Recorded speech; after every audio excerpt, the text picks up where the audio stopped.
이건 현실적으로 봤을 때는 보호자가 편하고 보호자가 안심이 되는 서비스죠. 그래서 환자가 최우선이 돼야 되지만 보호자도 사람이다 보니까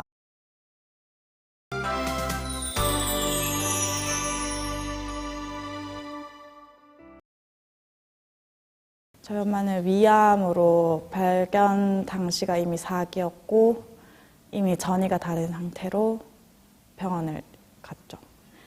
저는 외부인이 와가지고 그 좁은 데 누워있는 그게 자체가 나는 이제 서로 싫은 거고 또 그래서 내가 안 쓰려고 했죠. 우리가 일반적으로 그냥 병원에 별로 경험해 보지 못해서 몰랐을 것을 뭐 추울 때 어떻게 해야 된다, 그리고 운동하는 거, 그리고 몸 푸는 거 이런 것들을 굉장히 잘 알려주시더라고요. 그리고 간병인이 케어만 해주고 끝나는 건 줄 알았는데 좀 딸처럼 잘 해주셨어요.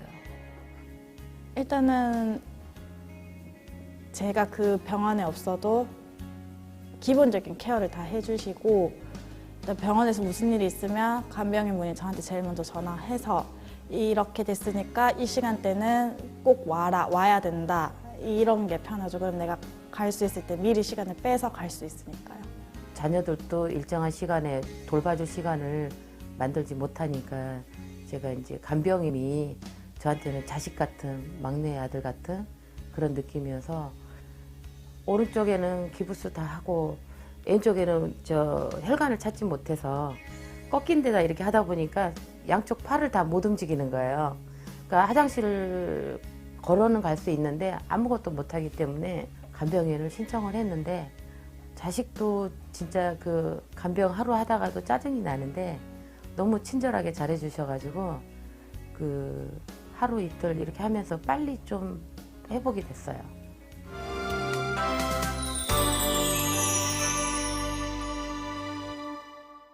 그 병원에서 하루 종일 있는 게 그 하루도 너무 힘들었거든요, 저는.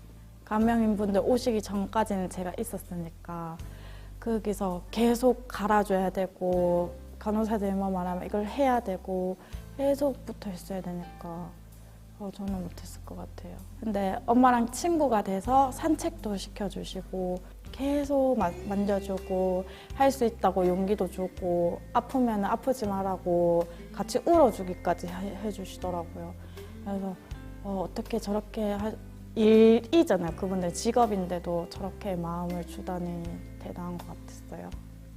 앞 테이블에 딸이 나중에 몸살이 나가지고 그런 경우가 있어가지고 막 저 딸이 아프겠다고 할 정도로 막 그렇게 하시고, 근데 이 전문적으로 이제 그 간병을 하셨던 분은 자기 조절을 다 하시더라고요. 이 몸 관리를 다 하시면서 하시더라고요. 가족들이 하는 거 보면은 당연히 해야 된다는 생각보다는 귀찮아하고 자기 부모지만 우리 부모님은 또 아파서 또 올까봐 걱정을 많이 하시고 밤에 제가 몸이 안 좋으니까 화장실을 자주 가더라고요.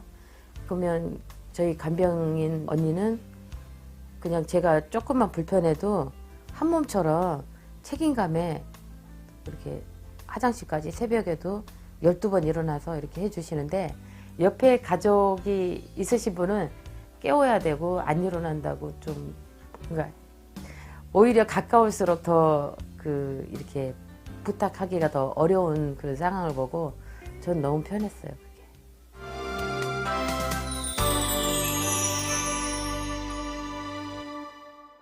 제 아버지도 암으로 돌아가셨고 그때 암으로 돌아가셨지만 엄마가 한 간병을 한 5, 6년을 하셨거든요. 근데 그 나이가 우리 나이였어요. 세월이 흘러보니까 얼마나 그렇게 하면서 황폐된다는 걸 겪어봐 놓으니까 나로 인해서 누군가를 힘들게 하지 말자라는 거는, 근데 요번처럼 이렇게 빨리 이런 일을 겪을 거라는 거는 상상을 못했죠. 뇌졸중으로 쓰러져서 병원에서 퇴원을 안 시켜주고 계속 그 간병을 하기 위해서 식당 일을 다니시는 거를 봤어요.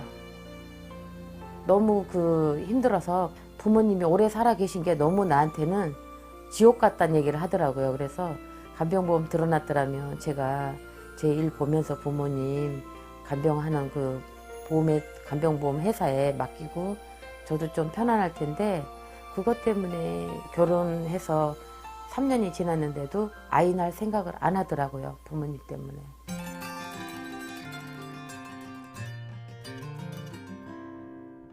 저랑 여동생이 한 명 있거든요. 그래서 계속 번갈아 가면서 왔다 갔다 거렸는데 이모가 오라는 거예요. 이제 의사 선생님이 오라고 하시더라. 며칠 같이 있어야 된다더라. 이렇게 해서 와가지고 근데 제가 이제 옷을 갈아입으러 차 타고 다시 집으로 가려고 하는데 이모가 다시 유턴해서 돌아와야겠다 이렇게 하는 거예요. 이제 거의 끝날 것 같다. 그럼 내 나가 있을게. 너희들끼리 같이 엄마 다 듣고 있다고 뭐 사랑한다 얘기해 주라고 그렇게 해갖고 이렇게 얘기를 하고 아빠랑 다 같이 있었을 때 그렇게 얘기를 하고 마지막 장례식장까지 끝까지 와서 저희 일 다 도와주고 가셨어요. 같이 울면서 좋은 데 간다고 이렇게 끝까지 다 장례식장까지 와가지고 갔어요. 그래서 지금도 개인 번호 있어가지고 저보고 소희야 뭐 먹고 싶은 거 있으면 얘기하라고 부산 놀러 오라고 이모 맛있는 거 사줄게 이러면서 그렇게 연락도 하고 있어요. 그냥 엄마랑 좋은 친구가 되어줘서 너무 고마웠어요.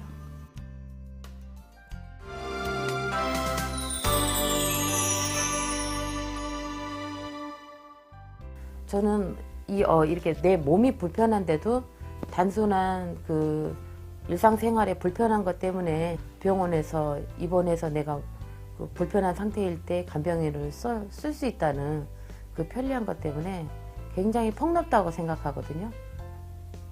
그래서 저는 사람들 만나면 이거는 한 달에 5만 원대에서 왔다 갔다 하잖아요. 근데 솔직히 그 사람 한 달에 5만 얼마면 그 한 달을 쓸 수 있을 때 10만 원이나 치면은 한 달이면은 300만 원이 넘어요. 300만 원을 쓰면서 3만 원, 5만 원이 비싸다고 하면은 그거는 좀 어폐가 있는 것 같고. 쓸 일이 있을까? 있겠죠. 언젠가는 나이가 들면 있을 수 있는데 그 지금 우리가 알 수 없는 한 20년을 내다보고 또 가야 되는 문제니까 아 이걸 넣어야 되나 이런 갈등들은 있지만 불안하니까 치매라는 게 내일도 올 수도 있고 그러니까 이제 그런 불안감의 보험은 들죠. 저는 그랬어요.